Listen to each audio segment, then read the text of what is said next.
Ma Om Vishnupadaya Krishna Preshthaya Bhutale Srimate Bhakti Vedanta Swami Niti Namine Namaste Saraswati Deve Gauravani Pracharane Nirvishesha Shunyavadi Paschatya Deshatarine Vishwaguru Srila Prabhupada Ki.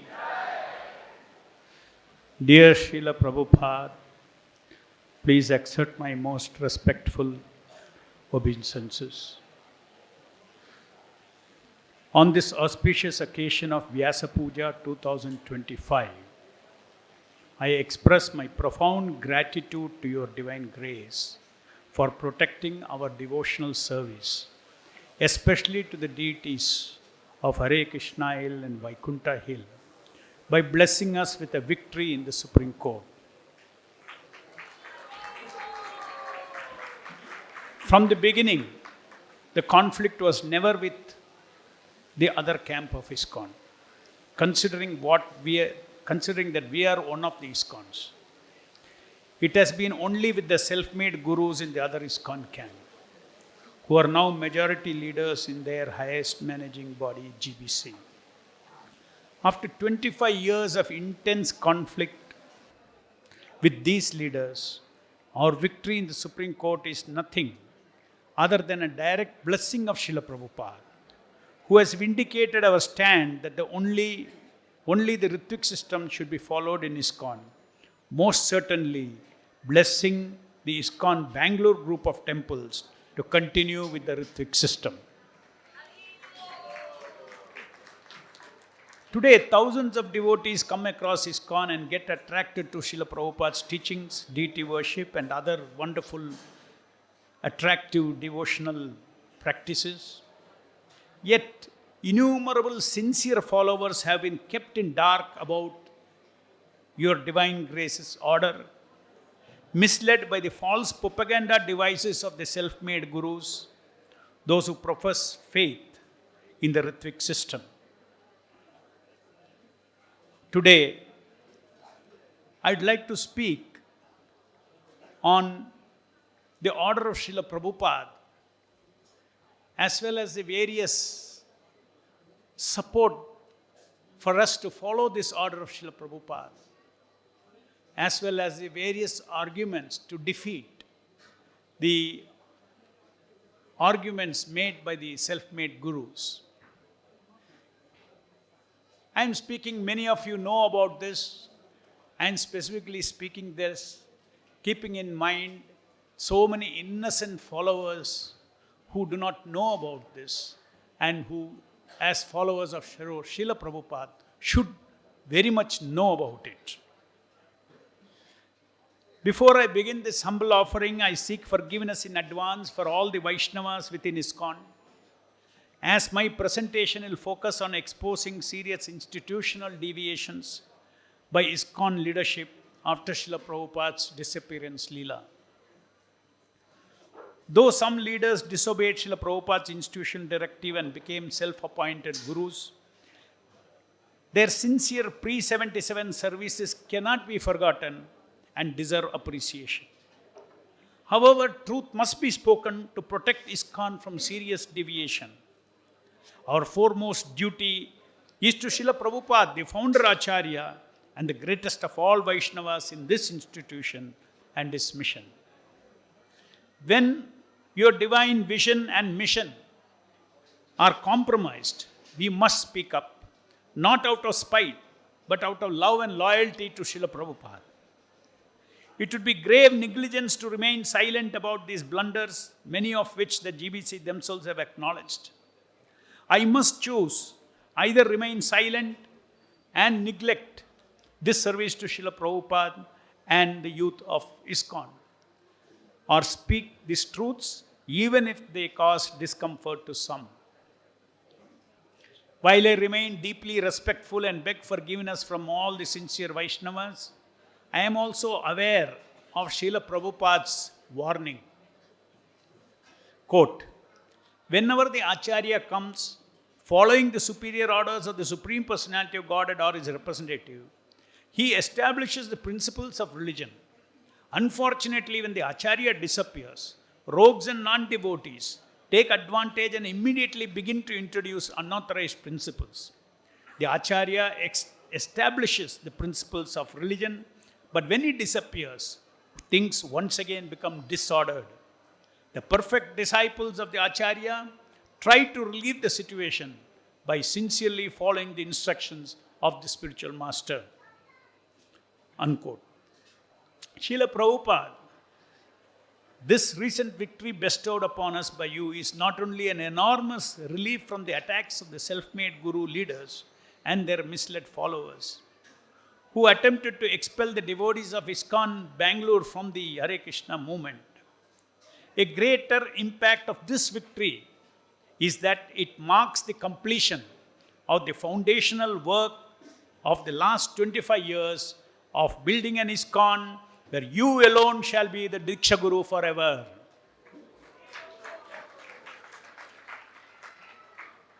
The July 9, 1977 directive was issued by Srila Prabhupada just 4 months before his disappearance pastime. It is clearly stated that the 11 people named there would act as a Ritvik representative of the Acharya, initiating new disciples on behalf of Srila Prabhupada as Srila Prabhupada's disciples. Further, in a recorded conversation, Srila Prabhupada also said that more Ritviks could be appointed by GBC, thus laying a system meant to continue perpetually in ISKCON. However, in 1978, with less than a year after Srila Prabhupada's disappearance, these 11 Ritviks disobeyed the order. They kept the directive hidden and declared themselves as the next Acharyas, falsely claiming Srila Prabhupada had appointed them as gurus. Most of the temple presidents had never seen the July 9 letter in those days. These ambitious individuals divided the world into 11 gurus, became the sole authorities in each, demanding absolute allegiance, similar to what was previously offered to Srila Prabhupada. This zonal Acharya system, born in 1978 GBC meeting, led to serious schism in ISKCON. They were declared Mahabhagavatas, but most of them fell from grace within 10 years. A senior GBC member, Ravindra Swarup Das, later admitted, it is a fact, quote, it is a fact that Srila Prabhupada never said, all right, here is the next Acharya. He did not do that. Unquote. 1986, the zonal Acharya system was officially discontinued but replaced with a new model. GBC appointed gurus who could initiate anywhere. This led to the temple Acharya camps, replacing the zonal ones. Today, most ISKCON temples are dominated by followers of a single guru. This multiple guru structure has fractured ISKCON. According to Vaishnava philosophy, loyalty to one's diksha guru is absolute, and this structure divides the movement into competing allegiances. But Srila Prabhupada had already designed a very unique system, which is the Ritvik system, where all the devotees were initiated as his disciples. Srila Prabhupada writes, quote, the Acharya Sampradaya is strictly bona fide. One must accept the Acharya Sampradaya, otherwise one's endeavor will be futile. Every ISKCON standard from 16 rounds to various diksha procedures and practices must be as he personally established. The 1975 GBC resolution states that GBC has no other function or purpose other than to execute his instructions and preserve and spread his teachings in their pure form. Further, in his will dated 1977, Srila Prabhupada said, the system of management will continue as it is now, and there is no need for any change. The Ritvik system is simply a management system of initiation in ISKCON, never to be changed. But the GBC without authorization introduced the multiple guru system. Srila Prabhupada even foresaw this. Quote, What will happen when I am not here? Will everything be spoiled by the GBC? Unquote. Only Srila Prabhupada can unite ISKCON. The Ritvik system keeps him the central Diksha Guru for generations. Others can serve as Siksha Gurus, helping the disciples grow. Srila Prabhupada wrote, the GBC, within quote, in 1974, the GBC should all be instructor gurus. I am the initiator guru. And you should all be instructor guru by teaching what I am teaching and doing what I am doing. In Gaudiya Math, Srila Prabhupada warned against multiple initiators, stating, quote, if everyone just initiates, there will be contradictory results. As long as it goes on, there will be only failure. He also noted, quote, in some of the camps, the acharya are being changed 3 times a year.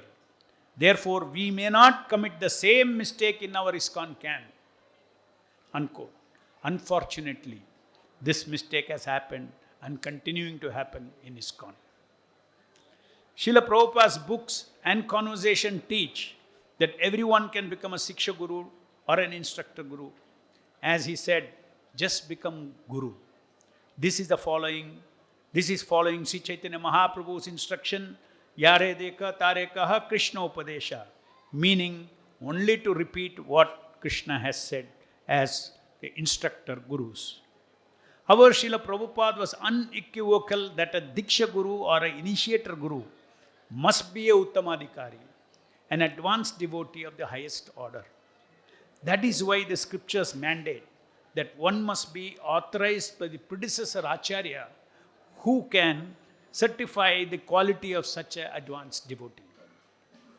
Quote, one should take initiation from a spiritual master coming in disciplic succession, who is authorized by the predecessor spiritual master. This is called Diksha Vidana.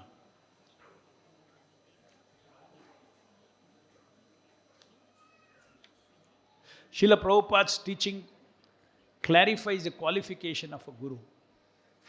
A spiritual master is always liberated. Next, there is no possibility that a first-class devotee will fall down. The guru must be situated on the topmost platform of devotion service. Only such a person is eligible to occupy the post of a guru. Next, on the whole, you may know that he is not a liberated person and therefore he cannot initiate any person to Krishna consciousness. It requires special benediction, spiritual benediction from the higher authorities. The reason for fall down of gurus can be understood from this statement by Srila Prabhupada. Quote, sometimes a spiritual master is not properly authorized and only on his own initiative becomes a spiritual master. He may be carried away by an accumulation of wealth and a large number of followers. A common argument used to justify unauthorized gurus in ISKCON is based on several quotes that Srila Prabhupada expressed his desire for his divine grace's disciples to become spiritual masters. Yes, it's a fact, there are many quotes. To avoid this misinterpretation, we must understand the difference between the 3 types of Prabhupada's statements. One is a principle, statement explaining the general law of disciplic succession.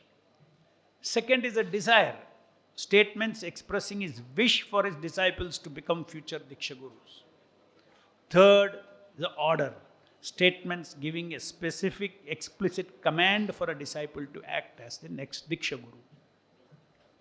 Statement of principle and desire are not sufficient on their own to become a Diksha Guru. Srila Prabhupada made it clear that a specific order from the Guru is essential after a disciple is qualified. Srila Prabhupada's desire, while genuine, is not the same as a direct order. For example, Srila Prabhupada said, I shall produce some gurus, I shall say who is Guru, now you become Acharya. This shows his intent to select and authorize gurus, but not a blanket order for everyone to initiate. His Divine Grace also wrote, don't become a premature Acharya, First of all, follow the orders of the Acharya and you become mature. A disciple's eligibility to become a guru based on the principle of disciplic succession is like being old enough to get a driver's license. It is not necessary that it's enough to start driving. Just because you have crossed 18 years old, you must also be trained and receive the specific authorization, the license itself. Srila Prabhupada's desire or general statement about disciplic succession or become gurus do not equal to an order for everyone to become a Diksha Guru. Such a direct order was never given. After 1986, when the GBC started authorizing new gurus, many of them fell from grace, causing embarrassment to ISKCON community.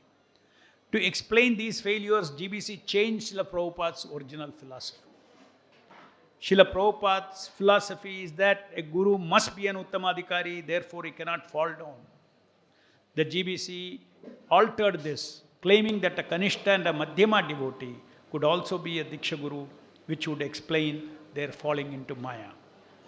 Later, to escape further embarrassment, the GBC stopped formally authorizing gurus. Instead, they began simply giving blessings or no objection to anyone who wished to become a guru, creating a system of self-made gurus. This system directly contradicts Srila Prabhupada's teaching, as he stated, quote, "Self-made guru cannot be guru. He must be authorized by the bona fide guru. A guru must be ordered by his predecessor Acharya." Despite the failures of the zonal Acharya system, the institution made guru system and now this self-made guru system, the GBC of the other camp still refuses to follow the July 9th directive that Srila Prabhupada issued in 1977, which has been followed by ISKCON Bangalore for the last 25 years.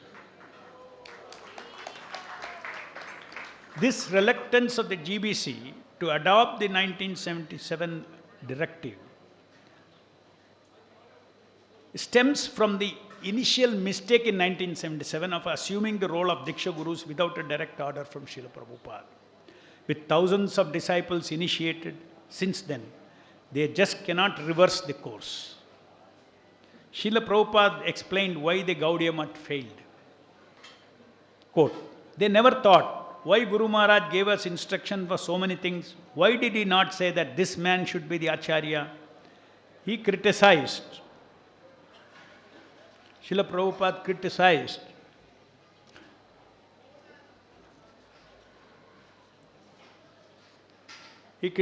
those who tried to artificially create an Acharya after the Guru's disappearance, stating, they wanted to create artificially somebody Acharya and everything failed.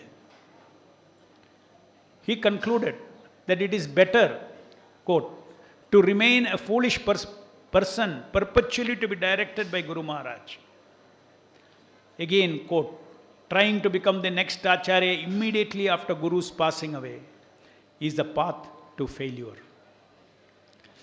Keeping Srila Prabhupada in the center of devotees' life, the original spirit of ISKCON has changed because the self-appointed gurus have sidelined Srila Prabhupada by presenting themselves to the new entrants into ISKCON as the next acharyas or gurus. According to Srila Prabhupada's teaching, the Diksha Guru must be the central figure in disciples' life. By accepting Srila Prabhupada as the sole Diksha Guru for everyone, he naturally became the center of devotees' hearts. The GBC's attempt to keep Srila Prabhupada central are superficial because the problem is structural one. It stems from a flawed initiation system. The only real solution is to return to the Ritvik system described by Srila Prabhupada in the July 9 directive. After the failure of ISKCON Guru system, ISKCON Bangalore adopted the Ritvik system in 1998, accepting Srila Prabhupada as the sole Diksha Guru. This decision angered GBC leaders, leading to the expulsion of devotees in Bangalore and Calcutta in 1999. To protect its rights to remain in ISKCON, the ISKCON Bangalore Society, founded in 1978, went to the court. The litigation was not to resolve the Guru issue, but to confirm its legal independent status as a separate society and ownership of the temple property. In 2001, the court granted an interim order restraining the GBC from interfering. Now the permanent victory came 25 years later in the Supreme Court. During this time, ISKCON Bangalore movement grew to 52 temples worldwide, all following the Ritvik system. Today, there are two distinct branches of ISKCON. One with temples led by self-appointed gurus, and the another, our ISKCON, led by Srila Prabhupada. Srila Prabhupada's ISKCON ki! Devotees in Bangalore only learned about the July 9 directive in 1998 with the advent of the accessible digital communication. The new access to Srila Prabhupada's order and the history of fallen gurus revealed the truth. A lie can only survive until the truth is exposed. As the Supreme Court's final verdict was awaited, both sides prayed to Lord Narasimha for a favorable outcome. The verdict, which upheld the Ritvik system of initiation practiced by ISKCON Bangalore for 25 years, must be accepted as Lord Narasimha's divine will. Narasimha ki! This decision was not a mundane court judgment. The judges were merely instruments in the hands of Narasimha, who personally settled this dispute between the two groups of his devotees. We hope this spiritual victory will help our opponents see that the Ritvik system is not a deviant practice as misrepresented by the GBCs in their 1999 resolution. Our commitment to this system, now affirmed by Srila Prabhupada and Lord Narasimha, proves that Srila Prabhupada's ISKCON is here to stay forever. Following the verdict, ISKCON Bangalore made a sincere offer to unite by offering all 52 temples in writing to the other camp of ISKCON. We asked only that the GBC revoke the ban on Ritvik system in ISKCON and allow our group to continue its practice. Sadly, the GBC rejected our written offer, reiterating their stance against the Ritvik system and deepening the divide within ISKCON. The core argument against Ritvik system is that Srila Prabhupada's July 9 directive was temporary, but this claim lacks any backing. The directive uses the word henceforward, implying it was to continue even after its departure. On May 28, Srila Prabhupada was asked, "How will initiation happen when you are no longer with us?" He replied, "I will soon appoint some of you to act as officiating acharyas." And when asked if that meant Ritvik, he confirmed, "Yes, Ritvik." Please note, on May 28, the specific question of how initiation will happen after you are no longer with us. And pat came the reply that I will appoint some of you as officiating acharyas or Ritviks. He did not say I will appoint some of you as the acharyas or next gurus. The July 9 directive opens recently. And what was the context of July 9 directive? Recently, when all the GBC members were with His Divine Grace, that is May 28, he indicated that soon he would appoint Ritvik representative of the acharyas, clearly establishing the context and intent of July 9 directive and falsifying their claim that July 9 directive was meant for a temporary period till he disappeared. Today, self-made gurus in ISKCON have sidelined Srila Prabhupada to role of a general Siksha Guru, while elevating themselves as Diksha Gurus in their devotees' hearts. This inversion is not only misleading, it's a serious offense.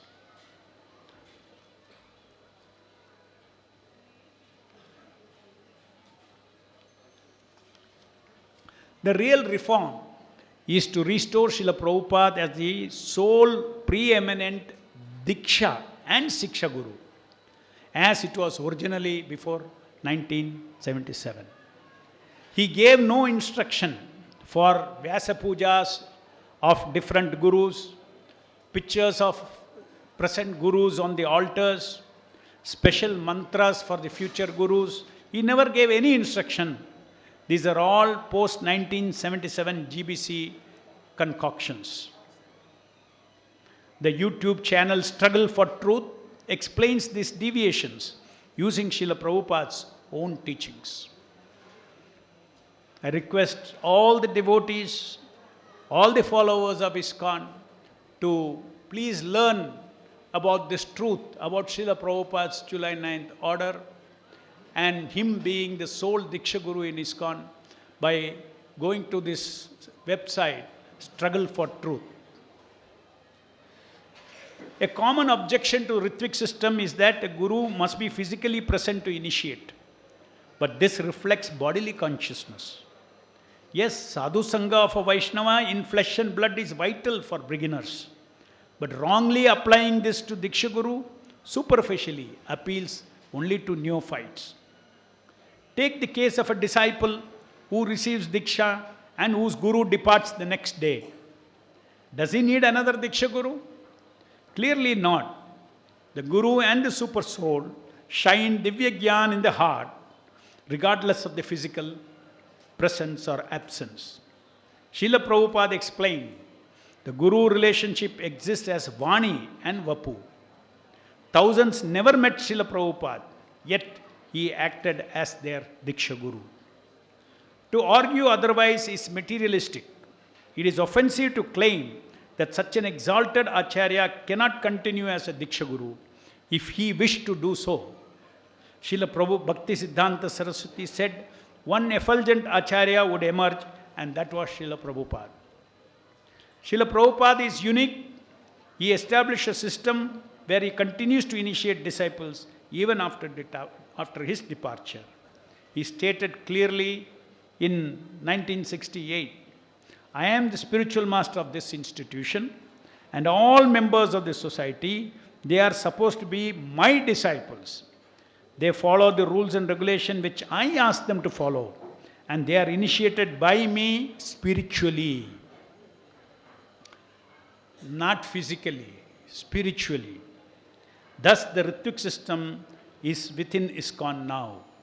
As long as ISKCON exists, Srila Prabhupada remains the link in the parampara.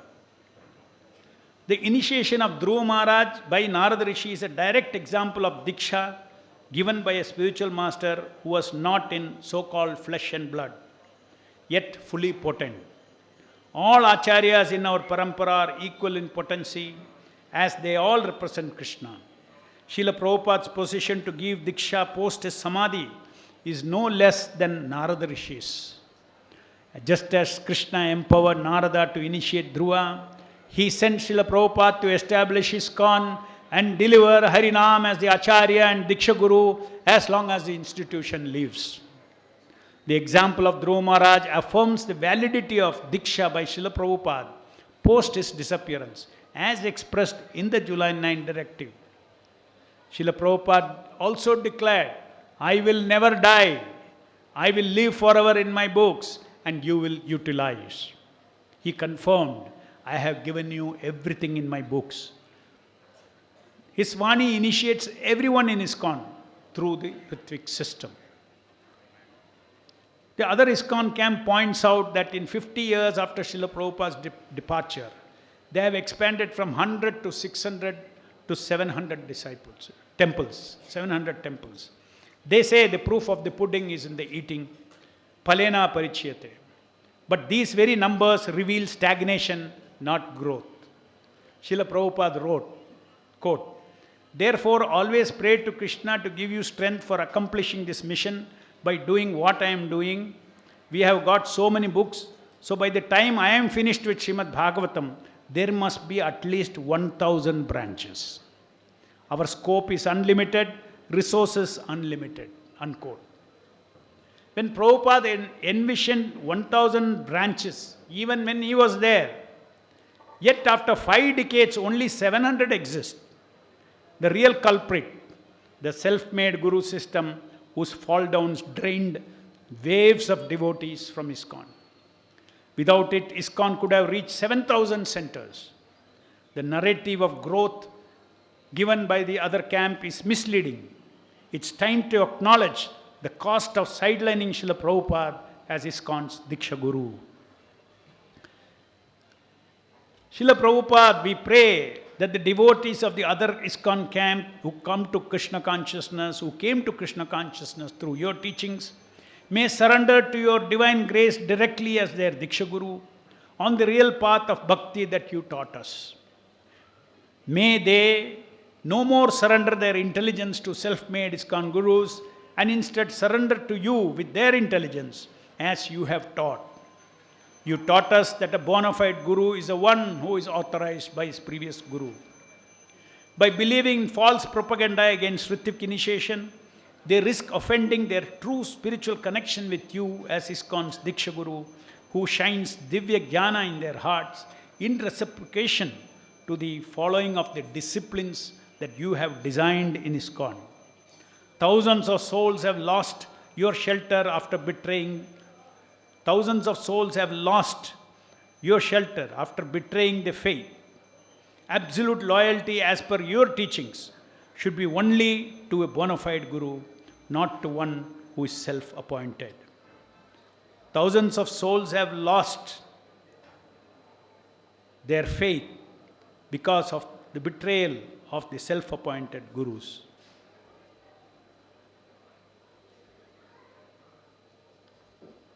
Srila Prabhupada, kindly save them along with us from losing this sacred opportunity to become your direct disciples, for you alone can take us back to Godhead. You came into my life in 1977 when I read your books. In 1981, after stepping into ISKCON, I was misled to accept a Diksha Guru from the present self-made gurus. But by your mercy, I realigned and understood that he was only a Ritvik who gave me your Diksha. Though I am labeled as Guru Drohi by the other camp, I stand by your words, Srila Prabhupada. Quote, so Guru Ahatva, a devotee if need be, if he is unqualified Guru, such kind of Guru can be rejected. By rejecting him, you accept an actual bona fide Guru. That is the injunction of the Shastras, unquote. Srila Prabhupada, with great gratitude, I fall at your lotus feet. Though unqualified, I beg to be your puppet in spreading Lord Chaitanya's movement. With the recent legal victory, you have triggered a second Hare Krishna explosion. The first one was in 1966, next one was in 2025. Srila Prabhupada, please bless us, the devotees of ISKCON Bangalore, with faith and strength to increase your book distribution, inspire more and more souls to take shelter of your lotus feet, and build many more temples all over the world. Srila Prabhupada, we are your monkey soldiers. Please bless us with the realization and strength to execute your orders day after day until our last breath. Vishwaguru Srila Prabhupada ki